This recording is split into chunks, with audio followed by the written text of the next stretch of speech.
Good evening, everyone. If you would, go ahead and open up your Bibles to Genesis chapter 39 this evening, please. Genesis chapter 39, we'll just be taking a few moments to look at this evening. We'll actually be starting there. Genesis 37 will be the first passage, but Genesis 39 as the primary text is we take a short look at a young man by the name of Joseph. And this is probably Joseph's up there with his most well-known account. There's a lot more lessons that we can take from Joseph, and maybe another time we'll look at some of those. But Joseph in chapter 39 is probably his most well-known account.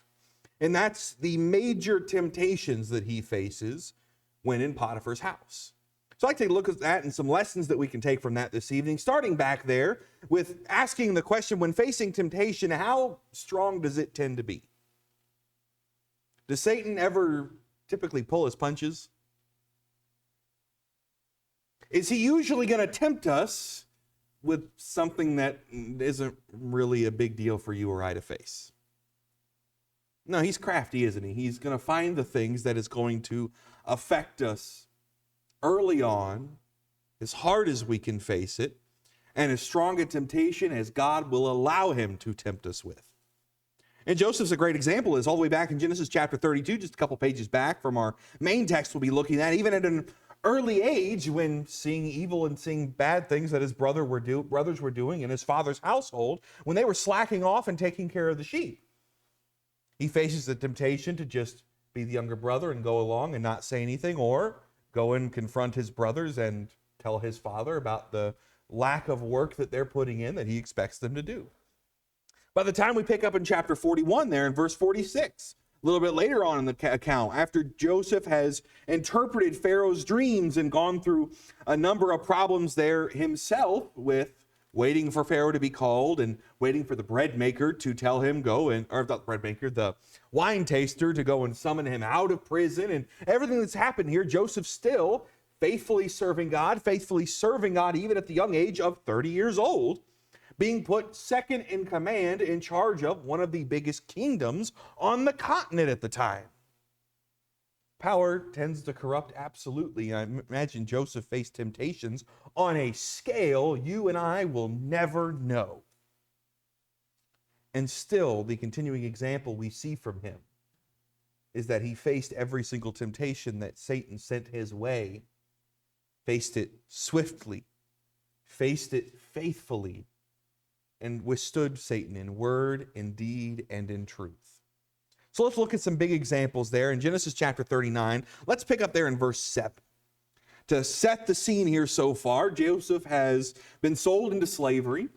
He's been kind of lucky in the house that he's been sold into slavery, into Potiphar's house. Potiphar is a really high-ranking officer of Pharaoh, and Potiphar is someone that treats his servants well. And he notices when Joseph is being blessed by the Lord and all that he does, he moves Joseph up quickly in the house to set the stage of, okay, Joseph, you're basically in charge of the entire house. Whatever I say supersedes you. Other than that, pretty much everything is left day to day in your affairs. Making the best of a bad situation, sure, of being sold into slavery, but definitely the best kind of situation that someone in his position that is a slave in a foreign land, who knows if he even really knew the language or how much he's kind of picking up on a day-to-day basis. We're not told that. How much that he's kind of picking this up and being a servant and second in command of his master's house. Until verse 7. Now it came to the pass after these things that his master's wife cast longing eyes on Joseph, and she said, "Lie with me." Now here's a young man, some people have guessed between the ages of about 15 and maybe early 20s at this point. He's 30 when he goes when he is in Pharaoh's house and put in that position. So we're looking anywhere between, late teens, early 20s. Here he is, man without a home, without a whole lot of prospects. He's been given a lot of work to do, but here's the temptation that comes his way. Now he can do literally anything he wants with anything and anyone in the house. As second in command, and if the master's wife wants it, you think he could have gotten away with it? Maybe for a little while. Maybe for a long while. Who knows how much Potiphar was even home? Being an officer in Pharaoh's command, probably had maybe a good chance of a good possibility of having a lot of free time at his hands, and the master's wife probably did as well. Probably even could have gotten away with it for quite a while until it caught up with him and faced worse consequences than what he would face now. Satan's really good at using temptation when we're in a pretty rough spot. He's coming for Joseph in a different way than when he was in his father's house, when he was most loved among the sons, when he was given the rainbow coat of many colors, when he was treated as a place of honor. Now he is, best hopes he can maybe hope for is if he really serves Potiphar well, maybe he'll be set free. Maybe. Here's a maybe attractive woman. I'm not even sure how Potiphar's wife looked. Here's a woman that has come and is tempting him. Here's Satan that is coming and tempting him. Hey, let's satisfy some earthly desires that you might be having at this age. To listen to the Proverbs writer in Proverbs 6 and verse 25, do not desire her beauty in your heart. Do not let her capture you with her eyelashes. It doesn't seem to me, by looking at the text, and as we're going to read here in a few moments, that Joseph even pretends to entertain the thought. It's a problem when it comes to temptation, especially temptations when life is not going the best way, that sometimes we like to mull it over and think on it and wonder, hey, I wonder if I gave into this temptation, how many people would know?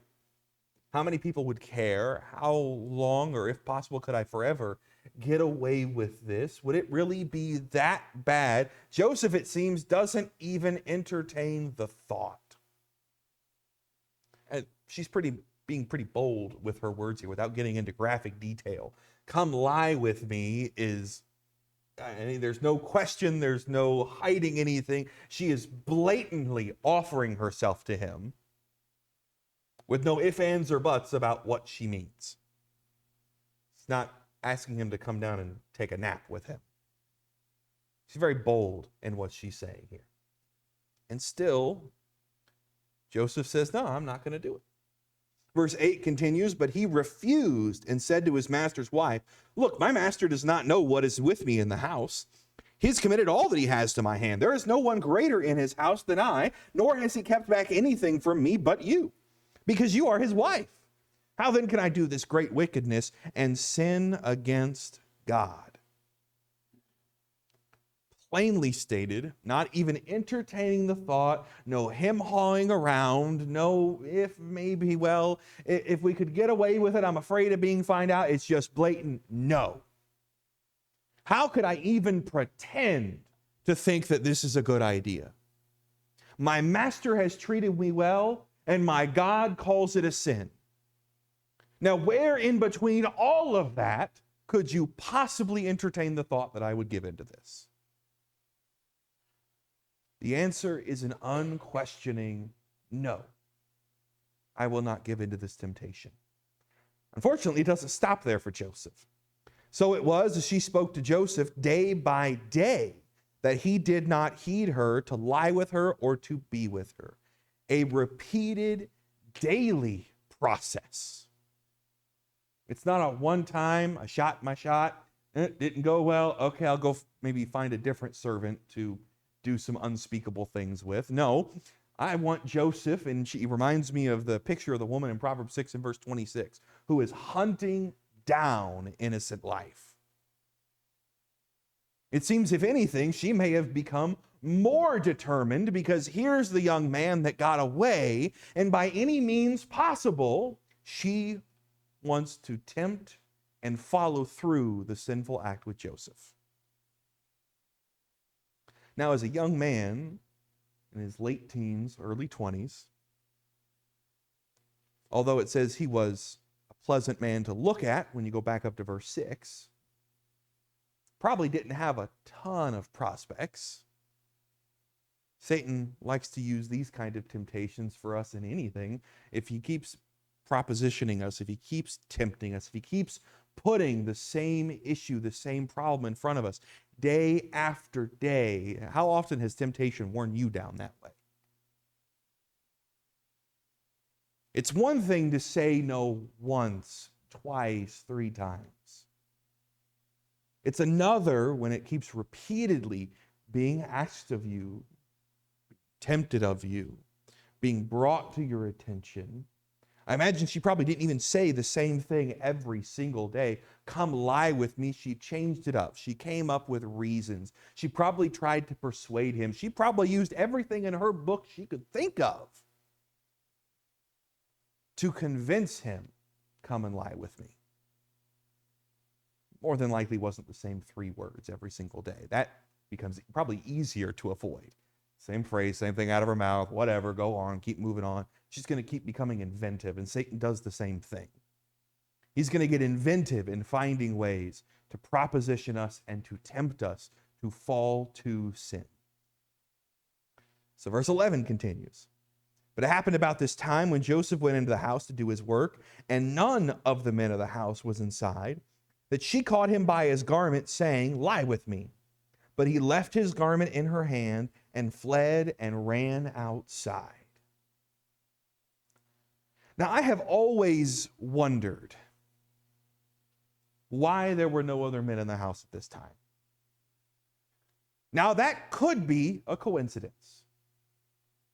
Maybe she knew the time when everybody was going to be out of the house and saw Joseph came in and took opportunity. Satan works that way, doesn't he?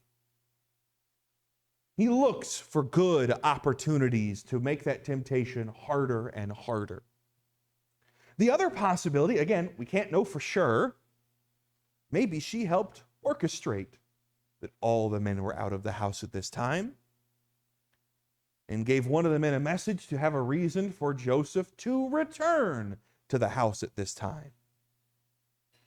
If she wasn't working that way, Satan certainly works that way sometimes. He uses his servants to make opportunities for temptation to hit harder at times. I don't know what the case was.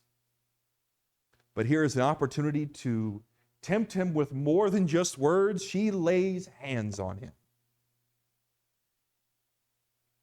And while there might have been other ears listening before, there might have been other servants that could have spread the gossip before, that were around before, but probably would have turned a blind eye. Now he knows, I'm by myself. It's just me and her. Now, here's kind of the contrast of what we studied this morning. What I said out in public, am I going to stick to in private? Unlike the young prophet this morning, who disobeyed God's word and paid the price for it, here's Joseph, who is a faithful example we can look to. Here's a temptation that has come, that is much more blunt, that is here in my face, and no, still, in this moment, I'm going to turn, and I'm going to do the only thing that I can. I'm going to run. You keep a hold of my coat. I don't care. I'm running out of the house. I'm not staying with you 1 second longer. Certainly, it was a convenience at this time that it had just probably been a whole lot better in the house. There had been less problems that were soon to follow if he took the opportunity right now. At least maybe in the immediate future. Sure, God would have made him pay the price. It would have eventually been found out. But in the immediate moment, there'd have been some gratification. Isn't that kind of Satan's whole message? Don't worry about tomorrow. Don't worry about eternity. Don't worry about the consequences of your sin. Won't it be fun now? Isn't the reward this second worth it? Don't worry about what might come later. Sure, you might be found out by Potiphar later, or you might not. This could just be a one-time thing. You enjoy yourself, you indulge in sinful behavior, and you go on your way, and no one else has to know.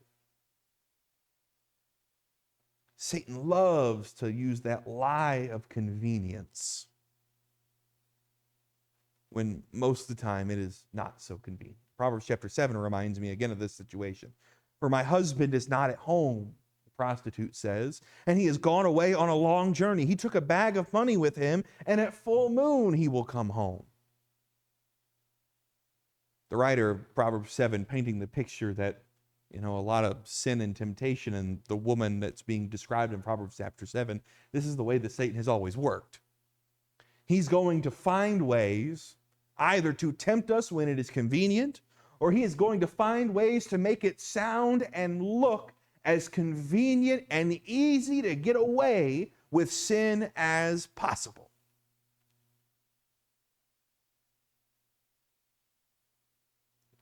One time, I went into, I think it was a Wendy's bathroom. I was out of state.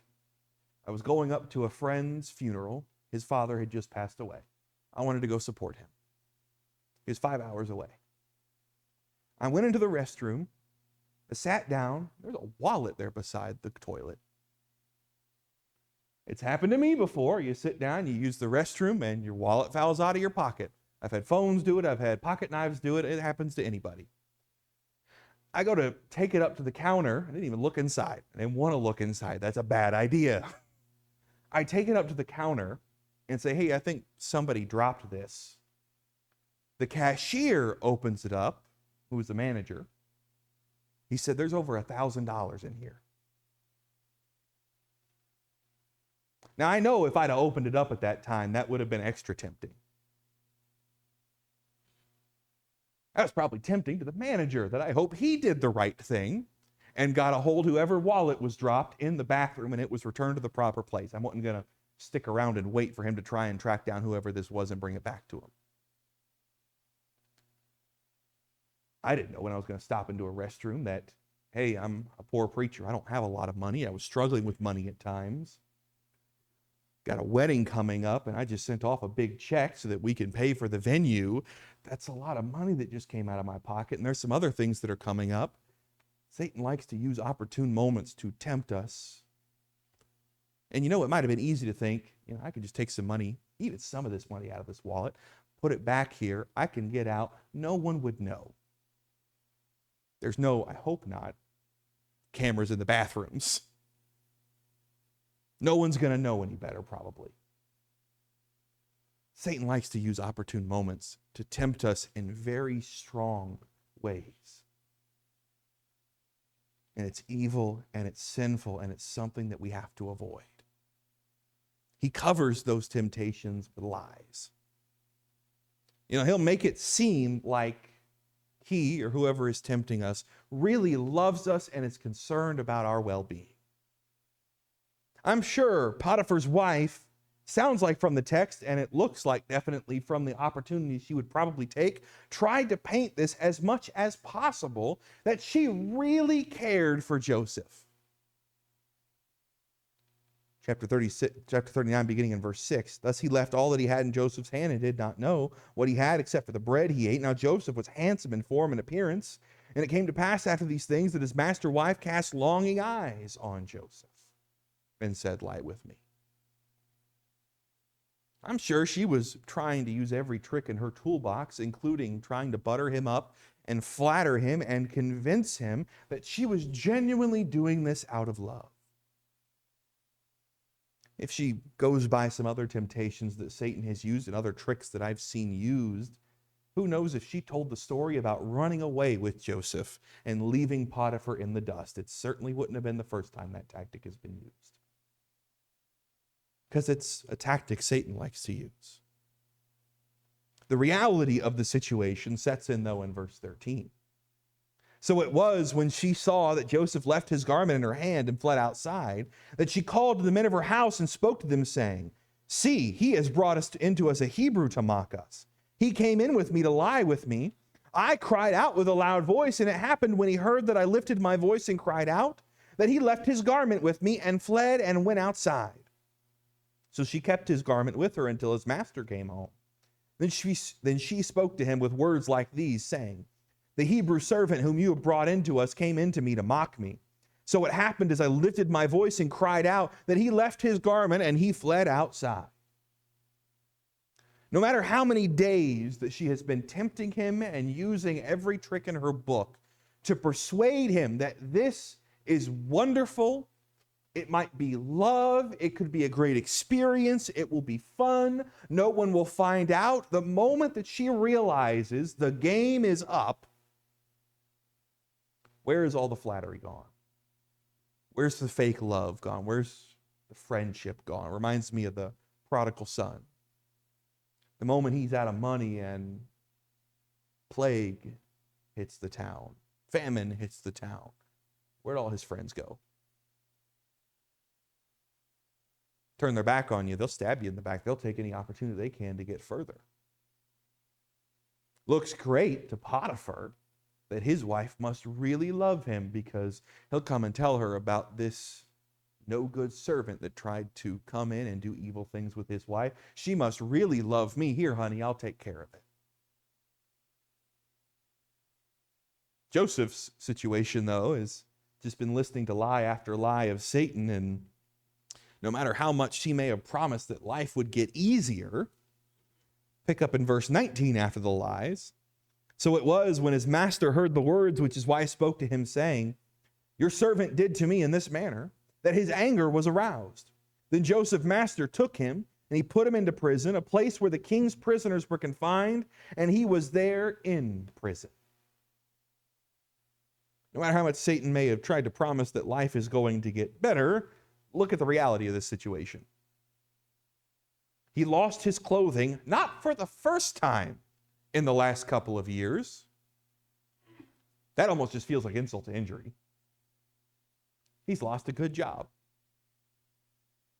The best one that he probably could have hoped for as his new time as a servant, as a slave. The head servant of an officer's house who is under the servant himself of Pharaoh. He's lost what little freedom he had. And for a slave, he certainly had a lot. Everything was his to use and do with, as long as it brought the master of the house a good home and wealth and was taken care of. That's gone again. For the second time in a couple of years, he's thrown again into chains, into a pit, and into captivity. And whatever good might have come about by working in the market and working with other servants and being noticed by maybe other members of the Egyptian royalty and military and high people, any good standing that he might have ever hoped to maybe work his way further up is now gone forever. That's definitely what it seems like at the moment. Now, Satan was doggedly persistent, as he is with all of us, that by any means possible, he's going to try and steal your soul. Joseph understood Christ's word in Mark chapter 8. What does it profit a man to gain the whole world and forfeit his soul? What good would it have done in the best of situations if he could have pulled this off with Potiphar's wife and no one on earth found out? I turn you back to his words there in verse 9. How can I do this great wickedness against God? He understood the consequences of such sinful actions. And so his message does end with a better note, and it continues to get better, and we won't get into those accounts this evening. But in verse 21, the account picks up. But the Lord was with Joseph, even in prison, and showed him mercy. He gave him favor in the sight of the keeper of the prison, and the keeper of the prison committed to Joseph's hand all the prisoners who were in the prison. Whatever they did there, it was his doing. The keeper of the prison did not look into anything that was under Joseph's authority, because the Lord was with him, and whatever he did, the Lord made it prosper. How much do you and I believe that God is and can be with us in the exact same way?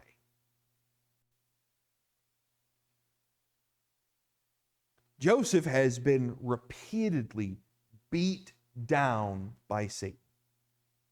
I put Joseph up there almost with facing about as much temptation, maybe slightly different, but about as much temptation on a scale as Job. I mean, here is someone who has had everything ripped away multiple times, who has been thrown into another country as a slave, who has been thrown into prison as a slave, not knowing where in the world this is going to go. The only promise he has is some dreams from his youth that were sent by God that one day his brothers and his father and mother will bow before him. As it looks right now, things aren't very promising, not in a physical sense. But after every temptation and through every temptation, God is there with Joseph, reminding him, no, I can even turn an evil situation into something great. When it came to slavery, I made you the second in command in Potiphar's house. When it came to the prison, I put you in a good position, and later gives him an opportunity that he can get out of prison by interpreting the dreams of the cupbearer and the bread maker. Later, as we noticed by the time of chapter 41 and by the time he's 30, gives him an opportunity to save, not just Egypt, multiple nations, by interpreting Pharaoh's dream and being put in charge of storing up grain for the 7-year famine that is soon to come. Throughout all of this, God promises him, I'm with you. And he shows Joseph, I am with you. With that in mind, how much easier does temptation become to face? To have the promise and the knowledge that God is with you and me. That while it may look like he lost everything, he kept his purity. He kept his honor. He kept his reputation as a godly man and as a useful man. And most importantly, he kept his relationship with God. That didn't fall aside for even a moment. What you and I need to do is to remember, first and foremost, God has promised you and I a home and a reward if we stay faithful. And if we will resist Satan and flee from him. And I mean resist him in word. Just like Joseph. How can I do this thing to my master? And how can I betray this great God that I serve? How can I sin and do this great wickedness? Our language needs to be like Joseph's when Satan comes and tempts us. Our actions need to be like that of Joseph. When we are put in very strong and tempting positions, that we withstand Satan to his face. That if the only option is to embarrass ourselves and run and put ourselves in a worse physical position, I wonder how much Joseph thought about that. If he runs off and leaves a coat in the hand of the mistress, this may not look very good. Maybe he didn't even think about it in the moment. Maybe about 30 seconds later, he realizes, this may not turn out so well. But nowhere in the text do we see regret on his part for running. For resisting not just in word, but in action. And we need to resist immediately. The more time and opportunity we give to Satan, the greater likelihood it is that we will fall. If our resistance is not firm and immediate, to stay away from danger, to don't go anywhere near it, and when it puts itself on our path, to immediately run away, you're giving Satan a back door. You're giving him an opportunity to worm his way into your heart. You're giving him time for you to dwell on it and for him to weaken and to soften you. That resistance must be firm and immediate. If I want to be counted among God's faithful like Joseph, Hebrews chapter 13. So whatever the case may be this morning, I think these things are useful things for us to study, and I hope they've been helpful for you this evening, not this morning. But if there's a reason that you need to be baptized this evening, the water is ready. The opportunity is here. You can do the first great resisting of Satan by coming and being baptized, by having your sins washed away, and by dedicating yourself to serving him from this day forward. If you're here this evening and Satan has wormed his way into your heart, he has caused you to fall to temptation, you still have time to resist him. You're still alive. You're still breathing. The world is still spinning. If that is the case, resist him this evening. Pray to God and ask for forgiveness. If it is a sin that you have committed, confess those things. Recognize that I have done something to harm and shame the Word of God in my community. I want to fix it now so that I can restore my relationship with God. Whatever the case may be this evening, if the need calls for it, please come forward now as together we stand and sing the song that has been selected.